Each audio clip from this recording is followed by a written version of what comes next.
Friends, డాగ్స్ని లేదా మీ పెట్స్ని యూట్యూబ్లో అమ్మాలంటే మా ఛానల్ వాట్సాప్ నెంబర్కి వీడియో పంపించండి.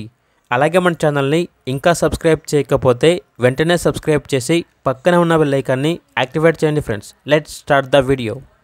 Hi friends, welcome to our channel. ఈరోజు మీకోసం టాప్ క్వాలిటీ ఇంపోర్ట్ లైనేజ్ షిజ్జు పప్పీస్ అనేవి అమ్మకానికి అయితే తీసుకురావడం జరిగింది. ఓన్లీ ఫీమేల్ పప్పీస్ అవైలబుల్ ఉన్నవి. పప్పీస్ యొక్క ఏజ్ వచ్చేసి 40 days. అంతేకాకుండా ఈ పప్పీస్ అనేవి చాలా యాక్టివ్గా ఉంటాయి. ఎటువంటి హెల్త్ ప్రాబ్లమ్స్ అనేవి ఏమీ లేవు. ట్రాన్స్పోర్టేషన్ ఏపీ మరియు తెలంగాణ ఈ 2 స్టేట్స్కి ప్రొవైడ్ చేస్తారు. పప్పీస్ ఉన్న లొకేషన్ వచ్చేసి హైదరాబాద్. ఈచ్ పప్పీ యొక్క ప్రైజ్ అనేది 8K అనగా 8,000. పప్పీస్ కావాలన్న వారు టైటిల్లో నెంబర్ ఉంటుంది, కాల్ చేయండి. అలాగే ఛానల్ని సబ్స్క్రైబ్ చేసుకోండి. Thank you, by by.